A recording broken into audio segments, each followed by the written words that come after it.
combattu pour la démocratie, pour l'état des droits de tous les Congolais. Soutenons-le.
Au Conseil de la Résistance, et où tu as invitation pour na bakoko ya Eddie Morel. Eddie Morel azali anglais oyo telemelaki Léopold D. Série oyo azali ko kata bakoko na biso ba maboko pona bakamba caoutchouc kuboma bakoko na biso. Mais awa tozana na bakoko na ye bomona bango na vidéo oyo. Tozana kata Liverpool azali awa pona lobbying tozosala toujours pona mboka. Tolobaki bien que combat na biso et que na ba style nyoso. Tout ça la marche, qui est la côté politique et la diplomatie, motoyer a apporté bisa mindele que makamu oyo ezana mboka na biso de battre bango ba élection na ba élection ndenge lekaki tricherie ndenge lekaki to ponaki président na biso Tshisekedi wa Mulumba tisi ko ba telemisi kaka ba minduki pour ba pesa biso pouvoir na biso te mindele nyoso ba komi sima na biso ba congolais misala ba combattant sala ba résistant ba salaki et monani asimo moni ba mindele ba telemeli makambango. Libération est commis pembeni. Libération est commis pembeni. Congolais nyoso, Telema place Rally.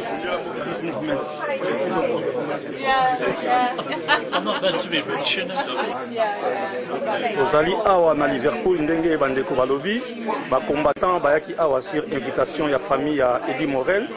Tozana ba MP, ba parlementaire ya mboka oyo, tozali na ba sango ya mboka oyo. Tozali na bato surtout bayaki pona journée où ya koloba makamba Eddie Morel ndenge abandaki kobundila ici na kati ya Congo. Yango va pesaki invitation au Conseil de la Résistance congolaise. Vous avez bandeko ebele a bozali komona.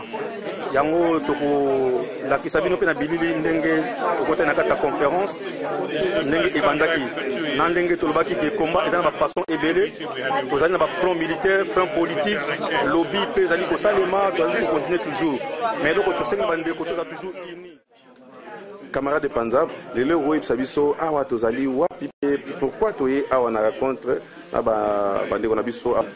Merci beaucoup pour la question.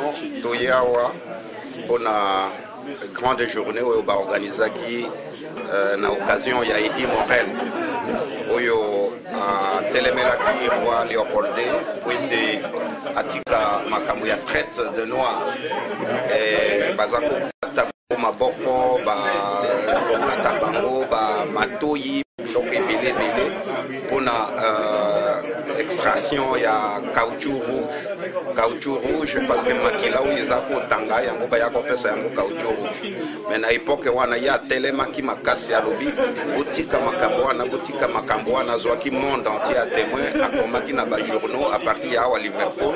Mokili Mobimba Bayokaki et puis Léopold Atikala na Soni Makasi et puis Atikaki Makamboana Yango, Bapesaki biso invitation pour tout Toya à Liverpool, tous allés à Liverpool, tous allés à peu près 560 km pour Nakoya pour répondre à une invitation, le Haut Conseil de la Résistance congolaise et pour représenter toute la communauté congolaise et à UK Yango, tous allés à ce moment, Tolingito Banda conférence, na débat, tout expliquer, l'Olingue Kani Makambo ezali na Congo comparativement na 10 millions au roi Léopold à Boma, les lots ils allaient plus de 10 millions Bakoufi na Congo dans les mêmes conditions presque similaires. Yango toye ko yebisa lisusu bandeko na biso yo bazala sima na biso babake biso na lolenge kani bakoki ko salisa ba dissuader batu na bango ete makambo ezali ko salema na Congo ezali malamu te. Yango nde toye ko expliquer na cadre ya au Conseil de la Résistance congolaise. Merci.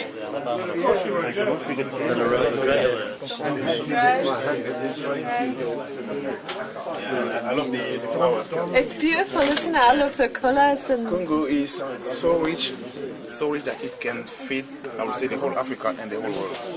Ndeko Général Mbonge, tozali à Namboka Liverpool, toye pour la journée au Basali à Namboka Oyo pour na makambo ya ndeko na biso Eddie Morel, où a dénoncé qui génocide na tango ya Léopold II.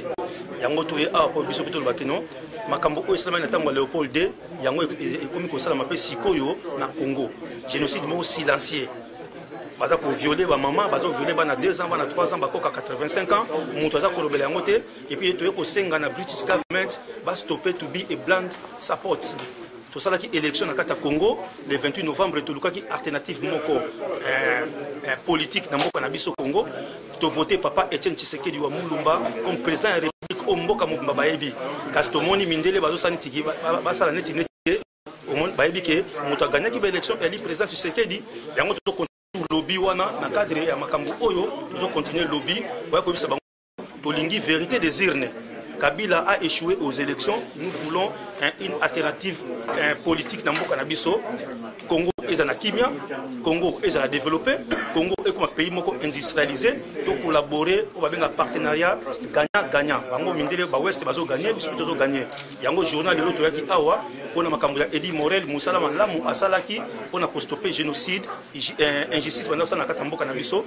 Yango pe na tango oyo injustice de côté ko sala masikoyo bande ko na biso ya Kivu baza ko kufa butu na moi massacre mbuli la mort ya Shebeya na Bazana ndeko na biso les grands combattants Armand Tungulu arrestation arbitraire. Il n'y a pas l'espace politique, freedom of speech, égalité. Bakangi ndeko na biso Diomi Ndongala a été libéré bien si Mali malade, to éviter so ka empoisonné ou comment Bakangi ndeko Chalupa, Bakangi archbishop man of God. You have been arrested, man of God. Bakangi Bishop Koutino, Bakangi ndeko na biso Gabriel Moka, les grands combattants. Yango tolobiki yango te, en tout cas nous sommes contre cela. Merci beaucoup de Kombonge. Izanga Wabino, Sergent Mokrekese, esprit de guerre, commandant de la brigade 007, James Bond, never die, James Bond Akoufarate. Toujours courage, tous à la INI. Merci beaucoup. Thank you very much. Je vais parler en français, il va traduire en anglais. He's going to speak in French and I'm going to relate in English. Parce que nous voulons à ce que ces messages soient attendus par le peuple congolais aussi. We want this message to be heard by the Congolese people as well. Alors, mesdames, mesdemoiselles et messieurs, Ladies and gents, nous remercions infiniment Dukan Society we thank Duncan Society infinitely pour nous avoir invités à cet événement for having invited us to this event, qui est une grande journée pour tout le peuple congolais. which is a great day to all of us, Congolese people. Nous allons remercier aussi Viviane We're going to thank Vivian et Tina and Tina, qui ont voulu nous adresser cette invitation. who has actually addressed the invitation to us. Ainsi, au nom du Haut Conseil de la Résistance congolaise, So in the name of the High Council of Congolese Resistance, au nom de toute la communauté congolaise de la Grande-Bretagne, in the name of the whole Congolese community in Britain, et à mon nom personnel, and in my name, nous vous disons merci beaucoup. we thank you so much. Nous sommes venus avec une délégation du Haut Conseil de la Résistance congolaise We have come with a group of people from the High Council of resistance. Nous avons à nos côtés le secrétaire général, Sergent Mokrekese. We have our secretary, Sergeant Mokrekese. James Bond never die. His name James Bond never dies. Que je vais demander de s'asseoir. Ask him to sit down. C'est lui qui est en train de traduire le chargé du département politique, diplomatie et justice. And the one relating into English is in the diplomacy and political justice and diplomacy section. Nous avons de l'autre côté le chargé de sécurité. And at the end we have one who is in charge of security. Maître Baïna. Master Baïna. Il est sportif. Et nous avons le général Mbongue. We have General Mbongue. Qui est chargé du média au département de sécurité. And we have the second person in the security department. Et notre frère de l'UDPS qui est le parti qui a gagné les élections au Congo, mais on a chippé cette élection. And one representing the UDPS party who actually won the presidential elections, but which was actually cheated. Alors, ça c'est la délégation qui est venue répondre à l'invitation de Dakan Society. This is our delegation group who have come to respond to your invitation. Je vous remercie encore une fois de plus. Si nous sommes aujourd'hui venus répondre à cette invitation, if we're here today to answer to your invitation, parce que tout le peuple congolais, it's because all the Congolese people connaît ce que Eddie Morel a fait pour ce pays. Are aware of what Edmund Morel did to our country. Il a réussi à stopper la pratique honteuse que faisait le roi Léopoldé au Congo à ce temps-là. He has managed to stop those atrocities perpetrated against the Congolese people. Par ses écrits, through his writings, et par sa pensée, through his powerful mind. Nous n'allons jamais oublier le mémoire d'Eddie Morel. We will never forget the memory of Edmund Morel. À jamais, tout le peuple congolais. The whole Congolese people will never forget him. Et nous remercions son mémoire. And we thank him, we thank his memory. Nous remercions toute sa famille. We thank all his family. Et je vous dis encore une fois de plus, il est plus qu'un héros pour le peuple congolais. And I repeat, he is more than a hero for the Congolese people. Je voulais simplement introduire le Haut Conseil de la Résistance congolaise qui a été invité ce jour. I just introduced the High Council of Resistance which has been invited today. En mes qualités de coordonnateur du Haut Conseil de la Résistance congolaise. Nous savons que vous êtes de sa famille. We know that you are of his family. Vous le connaissez plus que nous. You know him better than us. Mais pour vous montrer que nous gardons Eddie Morel dans nos têtes et dans nos caboches, but we want to remind you that we have the memory of Ed Morel in our brain. Laissez-nous vous dire pourquoi nous l'apprécions. Give us the chance to tell you why we appreciate him. Je vous remercie. Thank you very much. Que vive la Grande-Bretagne. Live Britain. Que vive Liverpool. Live Liverpool. Que vive Eddie Morel. Live Ed Morel. Que vive le Haut Conseil de la Résistance congolaise. Live the HCRC. Que vive la République démocratique du Congo. Live the Democratic Republic of the Congo. Je vous remercie. Thank you.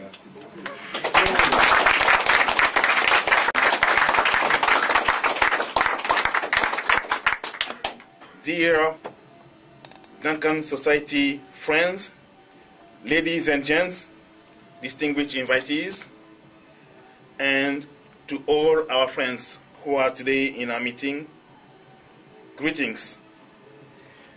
We, the Congolese people residing in the United Kingdom, are privileged to be here today in front of all those who, through time and space, have fought for our independence and welfare. Before all things, let us ascribe honor to whom honor is due. We are grateful to the Queen of this country and to the government of the United Kingdom, who has given us the space to settle in this land and to enjoy, to benefit some further privileges, i.e. education, employment, settlement, family reunion, etc. Our heartfelt gratitude goes to the family of Edmund Dean Morrell and to the Duncan Society, as well as to all of you who have made these events to be a success, but also who are standing by the oppressed, who have spoken against violence, who have spoken on behalf of the voiceless, who have defended the defenseless, and who have saved the life of many without you knowing, probably. We salute all those who fight for democracy and human rights within the borders of Congo and without. Ladies and gents, today is a historical day when some of the Congolese folks have come in touch with the descendants of the one who withstood King Leopold II in his slave trade and his ill treatment of the latter. Morrell and his fellows are today represented by his descendants and other organizations and individuals. Words are not powerful enough to express our regrets toward a 21st century version of what happened 200 years ago. Some of the barbaric acts, genocide, ethnic cleansing, systematic rape of old ladies as well as of toddlers, sick, will be related later by another speaker. We got some pictures which some of you have seen, and we will probably show them quickly for us to know what's happening there. The United Kingdom are one of those countries where the law is respected and reinforced. If a child at school is found with an unusual mark on his body or on a body, the teacher or any welfare officer will take the matter seriously, will take it to the right person for investigation and for an eventual action if necessary. Besides, in this country, sheep destined to slaughter have to be transported according to some strict rules as determined by the government.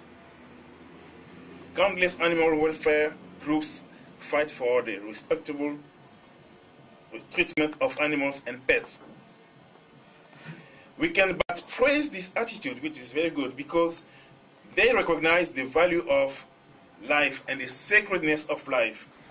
It be human life, animal life, natural life. If we all, whether we are religious or not, agree to the fact that life is sacred and worth to be protected, nurtured, cared for, we need to hold on the fight.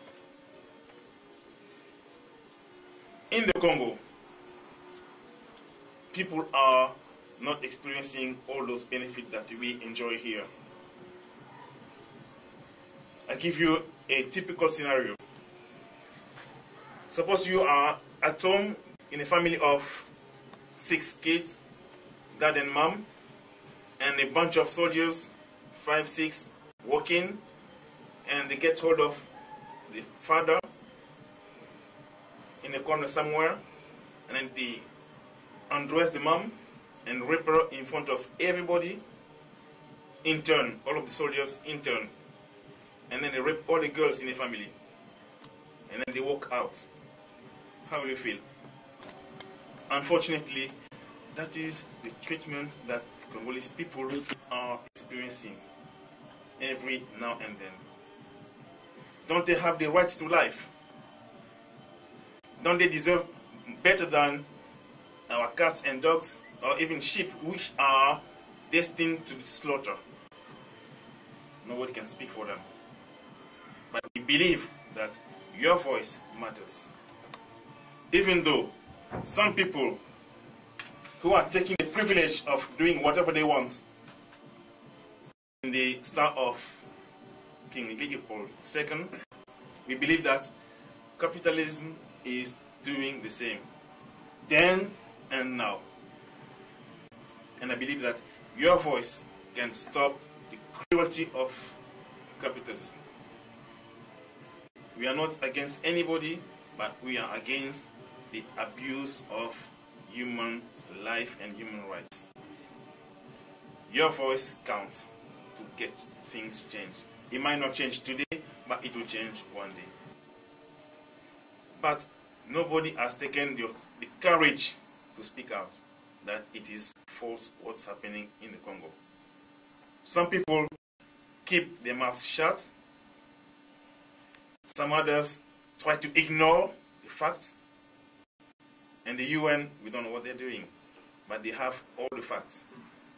If you go onto the website, go onto the BBC website, I watched some footages from the Congo which drive me mad. Go onto the BBC website and see all the footages and reports that are taking place in the Congo, but nobody is speaking on behalf of the victims. I think things have to change. In this 21st century, things have to change. Thank you, all of us. I would like to speak in Lingala because my message is going through to Congolese people. You are a speaker, but most of the Congolese people speak Lingala, and my friend can translate in English, if it's possible, please. Yeah. Merci beaucoup na bandeko na biso bana mboka Congo. Thank you for all you Congolese people. Merci beaucoup na peuple anglais. Thanks to the British people. Merci beaucoup spécialement na ba peuple oya Liverpool. Thanks to the natives of Liverpool.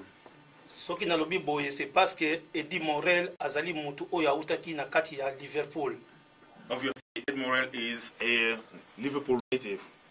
Na musala Eddie Morel asala ki po na biso ba Congolais ezali inoubliable ndenge ndeko na ngai ayuta koloba.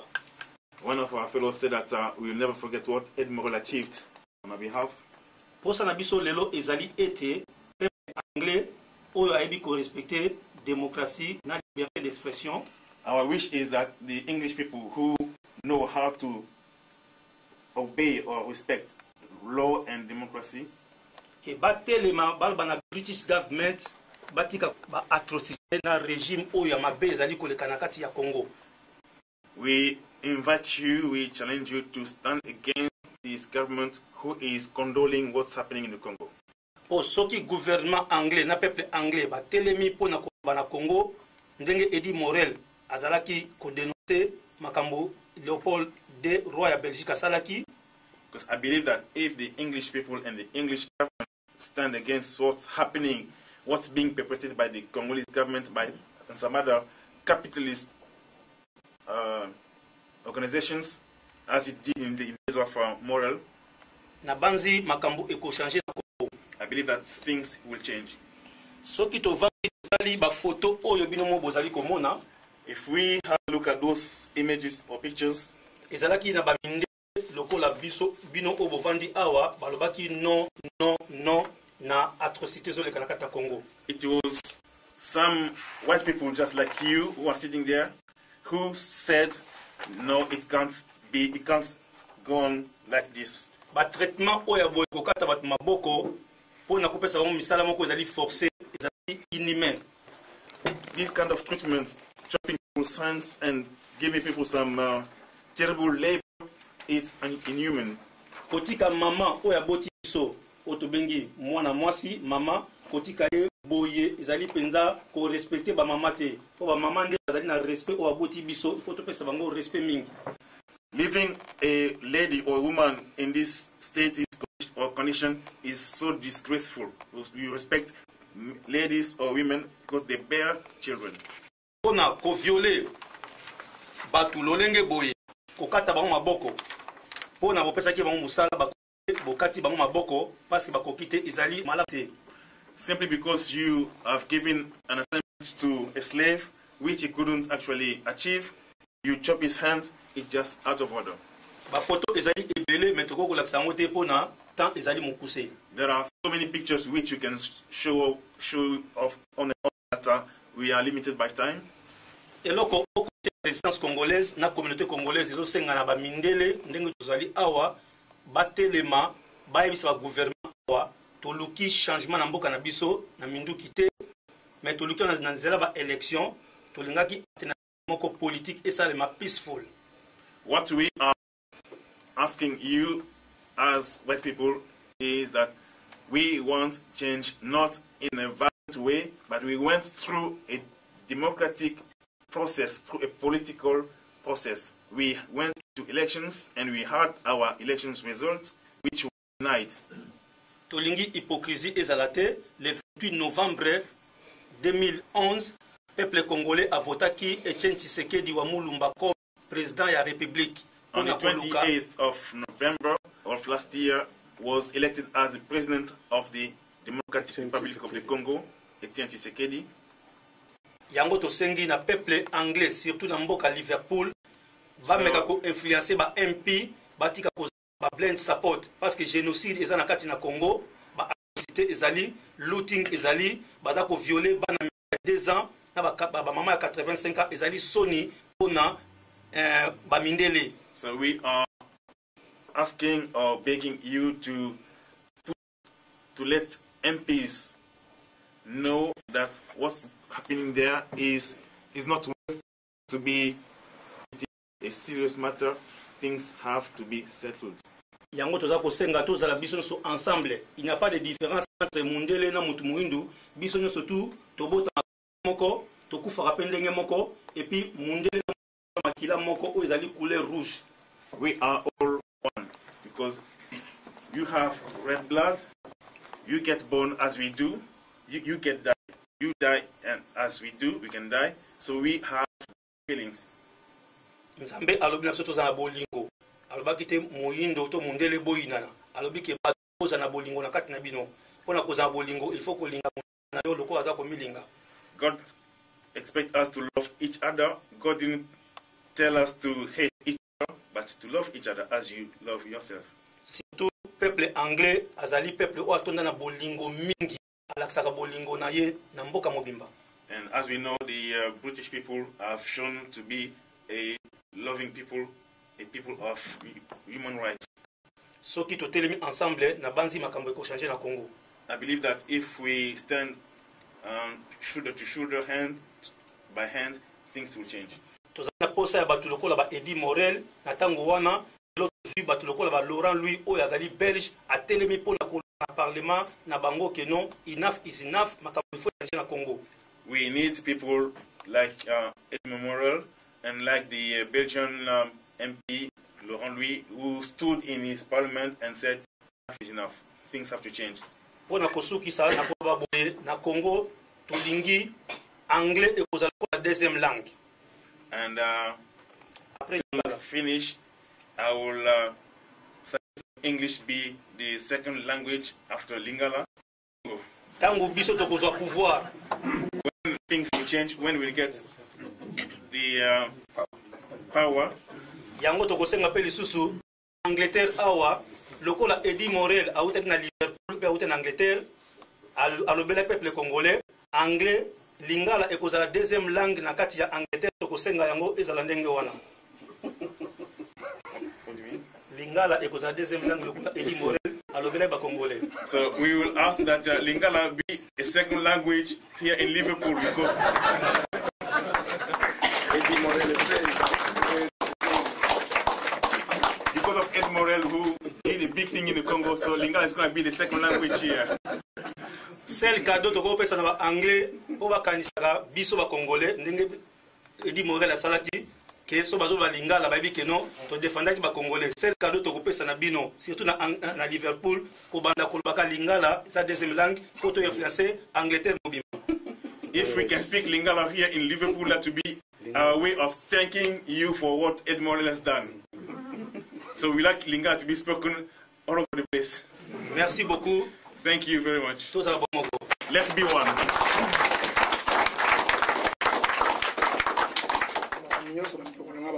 Of what's being said here. nayebi ke esali bino mpasi. I know it has moved your heart. Ngai naye apo ezali Eddie Morel. I've come here for Edmond's sake. Nayokaki histoire nasalaki mpona biso peuple congolais. I heard what he did for us Congolese people. Yango wana ntango bainvitaki biso. So when our two friends invited us, nalobaki nakozanga te fona ya. I said I will not miss this opportunity. I'll be there. Po ata Eddie Morel sakufa na ye. Even though Ed Morel passed away, mais quand même il faut to remercier na oya sala pour biso wa congolais. but we have to honor him for what he has done. Yango wana na bina nzambe que son âme repose en paix. That's why my prayer is that his soul rest in peace. Botala lelo sa tikali qu'il me biso te ko rendre hommage. Ed Morel has left this earth, but today we are remembering him Pour la malamu asala na biso wa congolais. for all the good that he did to us. Na mboka na biso na Congo, In our country, in the Congo, président o ba bengi na kombo ya Kabila ezali kombo na ete Kabila. the man who is now president in the Congo, who is called Kabila, but that's not his name. Kombo na ezali Hippolyte Kanambe. His name is Hippolyte Kanambe. Azali na epe congolais te, He is not a Congolese. azali from Rwanda. He is from Rwanda. Toboyi te étranger na mboka na biso. We don't mind any strangers in our country. Ngai pe nazali étranger mais nazala ka d'Angleterre. I am a stranger in this land. Nazo sala awa, I'm working here. naza pe malamu awa. I'm well. I'm good here. Ndenge mo pe na mboka biso tolingi ba étranger bazala pe malamu. Likewise, we like strangers to be in our countries and to be well. Mais tozo sepela na ye président wana te, But we are not happy with him as a president po azali ko boma peuple mingi. because he is just killing people too often. Na 12 ans ou 13 ans sali na Congo, During those 12 or 13 years of his being president in the Congo, si abomi 10 millions de morts he has already killed over 10 million people et 2 millions de femmes violées. and over 2 million women raped. Ba maman na biso ya ba 85 ans ba komi violé. Ladies of over 85 years old being raped. Bana na biso ya ba 3 ans, 5 ans, 6 ans ba komi violé. Little girls as young as 3 years old being raped. Ezalaki mission ya président Kabila aya ko bebisela biso mboka na biso Congo. That was his assignment to come and destroy Congolese people. Yango wana biso ba Congolais tozali na kata Grande-Bretagne. That's why we Congolese people living in Great Britain, Tosala groupe na biso to bengi na kombo au Conseil de Résistance. we have created a group called High Council of Resistance. Toza ko fight poto bimisa na kata Congo. We want to get him out of the Congo Po azali criminel génocidaire. because he's a criminal and he's a genocider. Azali assassin, azali voleur. He is a killer, he's a thief. Yango wana biso to go work hard poto benga na ye na Congo. That's why we are working hard to get him out of the Congo. Shebe yo azali muta droit de l'homme. Shebeya, a former human rights activist, Boma Shebe ezali Kabila. that the person who killed Mr. Shebeya is Kabila, the president. Nzamba molaka nyonso pa yebi nyonso. God knows everything and he sees everything. Lelo makambo yango ebimi partout dans le monde ke ye muta boma ki Shebe. Now it is confirmed everywhere over the world that Kabila killed Shebeya, the human rights worker. Nandeko mususu afandaka na Belgique kombo na ye Armand Tungulu. And another person who was killed is Armand Tungulu. 2 years ago akendaki na Congo. 2 years ago he went to the Congo. Amoni président Kabila za koleka. He saw Kabila, president, walking by. Abambaki ye libanga mpona mabe asalaka na kati ya Congo na mboka na ye. He cast a stone on him simply by, he was shocked by the evil that he saw in there. Kabila boma Tungulu. Kabila killed him. Akanga lisusu pasteur munene na kati ya Congo na kombo Koutino. He arrested a pastor who is influential. His name is Koutino. Po Koutino le bega ke peuple congolais, réveillez-vous. Simply because Koutino said, Congolese people, wake up. Kabila kanga lelo tozoloba 5 ans waza na prison Makala. And Kabila arrested him. Now he is in prison. This is the 5th year of him being in prison. Siko tozotuna bino moko benza bandeko nga ba anglais. Now we are asking you, our friends, English people. Est-ce que makambo nyonso Kabila on azosala na Congo? Of what Kabila is doing in the Congo. Est-ce que tolinga ye? Shall we love him? Soki biso tosala makambo Kabila azosala na mboka na bino bo setela biso. If we commit all those acts that... Vous pouvez savoir la réponse. Et vous dites non. That's why we want you to help us out. Eddie Morel helped us. Please write to the government to remove Kabila from the Congo. He deserves to be taken to the International Court of Justice. You can't support a president who is a criminal, who is a thief. I stop there and I thank you for listening. May God bless you.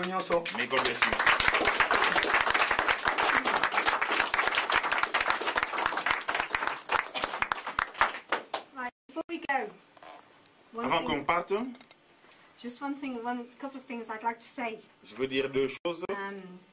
It was this time last year. L'année passée, vers ces temps-ci. 2 days before this election, that I did the concert for Ian. 2 jours avant les élections, j'ai organisé un concert avec Ian. For the Congo Children Trust. For the Congolese Children Trust. Now, as I went home, it was filmed by the Congolese TV channel, Shot One. Ça a été filmé par la télévision congolaise Shot One. Now, the person who made the film actually came back to our house, and during that time, when we were just having a cup of coffee, la personne qui avait pris les images est venue dans ma maison. Lorsqu'on prenait une tasse de café, he got a phone call directly from Kinshasa saying that the opposition leader at the time, Etienne Tshisekedi, had been taken hostage in a plane. Alors, il avait reçu un coup de téléphone depuis Kinshasa. On lui avait dit que Etienne Tshisekedi était pris en otage dans un avion. Since that day, to this day, he has been either a hostage or under house arrest. Depuis ce temps-là, Etienne est toujours soit en otage ou bien dans une résidence surveillée. That is the reality of what's happening in Congo at the moment. Ça, c'est la réalité de ce qui se passe au Congo. At the same time, entre-temps, the same night when the election results came on that same TV channel, the results came through on Shot One TV screen with a clear majority for Etienne Tshisekedi. Après les élections, en ce moment-là, en ce jour-là, les résultats étaient publiés. C'était une grande démarcation des résultats d'Etienne au-dessus des autres candidats.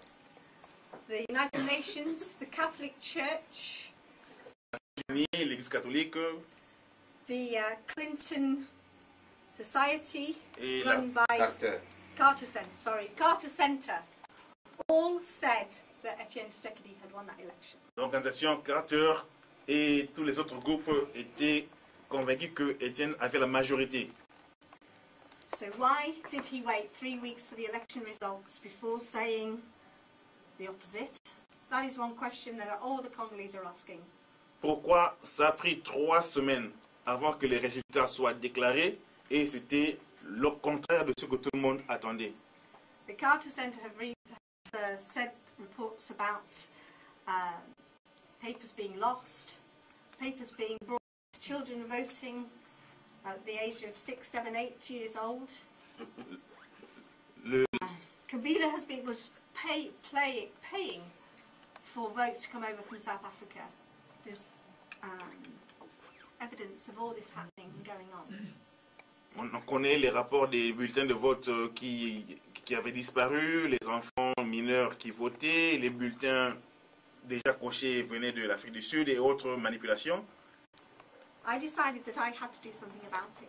Je m'étais dit que je dois faire quelque chose. That is why I've been involved ever since that time with the Congolese groups. Voilà pourquoi je me suis engagé dans le combat des Congolais. Je suis pour continuer la discussion politique. We don't have time to carry on our discussion. Mais quand même, il y a le lien entre Liverpool et Merseyside et le Congo. But there are some links between Liverpool, Merseyside and Congo. Quelques liens qui n'est pas si heureux. Par exemple, Henry Morton Stanley, l'explorateur, était né près ici à Denby, au Pays de Galles du Nord. Bon, il avait certaines qualités, mais certainement nous sommes liés avec le Congo à cause de lui. Yeah, there is Stanley who is of Merseyside. Yeah, he was born in North Wales. North Wales, yeah. Aussi, il y a un lien entre Lord Leverhulme, qui était un industrialiste qui a lancé une grande entreprise qui a exploité un peu le Congo pour l'huile, pour le margarine. Il a lancé le produit margarine en 1902 et ça c'est aussi un lien pas si heureux. There are some other capitalist operators. What was the name again? Margarine. Heureux, par exemple Edmund Morel. Yeah, but there are some good people like Ed Morel. Il y avait le lien par les entreprises maritimes comme Elder Dempster, qui a assisté un peu le développement du Congo. Et ce Roger Casement, qui était pendulé pour des autres actes, était un employé de Elder Dempster Line. Il a travaillé avec Morel. Et il y avait les autres liens. Je voudrais simplement dire que merci pour votre visite et les gens de Liverpool et Merseyside appréciez votre présence et les choses que vous avez parlé. Merci. I work and live in Congo, in the city of Lubumbashi. I've been involved there for the last 4 or 5 years setting up a project for street children. We've heard a lot tonight about poverty relating to adults and children. There's thought to be over 200,000 children living on the streets across Congo, in the cities of Congo. We're doing a very small project, a very small thing to meet the needs of a few children. If you would like to know more, I won't take up all your time. We have leaflets at the back and we have a website. Our name of our project is Kimberleo, and we've been really pleased to be able to work in partnership with Tina in this project in a small way by helping through the Just Giving page to raise some of the funds for the window downstairs. And we're really pleased to be working in partnership and to continue hopefully those values and principles that Morel had in some small way in supporting more children in Congo. We hope to expand our project in the future to build more centres in other cities in Congo, and we'd really value your support in any way that you may be able to help us. And thank you all for your presence tonight.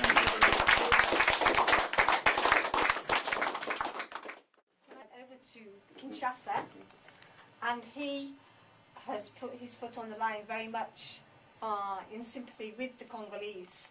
So what I actually suggested to Laurent Louis is that we do everything we can to get a meeting together with Laurent Louis and François Hollande and people like these guys here and myself to see if we can get a bit more action.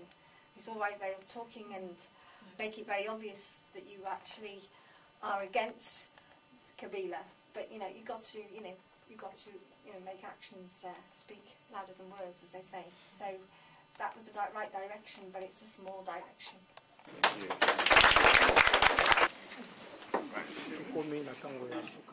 My name is Sean Kenny. Sean Kenny. Yes. Yeah, but I am a relative, a great grandson. Yeah. Son nom c'est Sean Kenny et le grand-grand-fils de Morel, Edmond Morel. Aujourd'hui, nous avons le grand plaisir de voir le grand-grand-fils de Morel, celui qui a combattu pour le Congo. Well, I'm immensely proud of the work he put into basically trying to help people in a far country that most people at the time didn't either know about or care about. And he did tremendous achievements. It took a long time, and it didn't solve everything, unfortunately. There's still problems there. They're probably even greater now. But it's somehow, to some extent. Yeah. He certainly stopped one tyrant, but there are still many problems. And I'm hoping that in the current way the world is viewing back on these things. People are going to look at it now and realise that it's still a country that needs support and there are still corrupt things that need to be stamped out. Hopefully somebody will take up causes like he did and strongly fight very difficult Goliaths. Merci beaucoup. Il vient de nous dire que son grand-grand-parent a mené un grand combat, bien que ça n'a pas porté des grands fruits comme on le veut, mais quand même ça fait quelque chose. Et aujourd'hui, nous continuons toujours à faire ce combat et nous n'allons pas nous fatiguer sur base des résultats que nous voyons. Nous continuons à combattre. Tous ceux qui aiment le combat, ceux qui aiment défendre le pays, sont les bienvenus. Et il y a une autre membre de la famille, Morel. Mary. Yeah. Can you introduce yourself to all our viewers? Hello. I'm Mary Kenny. I'm the granddaughter of Edie Morel. C'est Mary, grande fille de Edmond Morel. I was the daughter of his youngest son. Elle est la fille de son dernier enfant. It's wonderful to see everyone here and to know that what he did isn't quite forgotten. C'est vraiment bien de voir tout le monde ici et de se rendre compte que tout ce que Morel a fait, c'est pas perdu, c'est pas oublié. Maître Baïna, ouais, Général Mbongelo, on a un sengo, on a le monde à l'ICC. Ce réseau Luko, Kangamboloko, faut que tu aies mutambo, à 12, à 15, à 20. Donc, il y a le Luko, là, tout Luka Kabila. Tout ça, côté partout. Mon place au côté, c'est place à prêtre. Place à prêtre, il y a des fois, autre coup, il y a un bango, koko nae. Balobi, tu as besoin de mon bisso, mais sur le carré. Biso zo travailler. To boyo te, to lingi ba marche te, to lingi ba réunion te, to lingi ninte. Yo so lingi te fanda. Biso to zo loba ke, to zo tia ba mutambu partout. Johnny Chibang to supporter. To supporter à mon mboka telemi. Or le bago to supporter te to yokate. Mais la zo sabi non. Ce qui Kabila beti benati na 2016. Abolongo la kombolanga. Comme so to solo na coulisse boye bien ngote. O to kuta ngo baza ba prêtre les prêtres. Botaka bakoko yedi more bakutana biso to développer parce que boye masoni to sololi boye masoni to sololi te solo to sololi ya deux fois te et puis de zolo bamoko biso Congo rezonga maboko ba congolais Kabila doit partir au Kende amata kita au Kende le rôle est un système ya ko boma peuple congolais to kimse na mboka on a fa to kimse to kanga ebeza boto montela donc minga ko lobezate na sepeli pena trop na le grand caméraman na biso Général Mbonge oazo sala penza ke ba image ezala pour mokile mo ban Afrique du Sud na pesi no mbota to na mona boulot ko sala ki Maître Nakonda boulot wana ezali des fois te chinois pasteur sans rival Élysée do basel ba boulot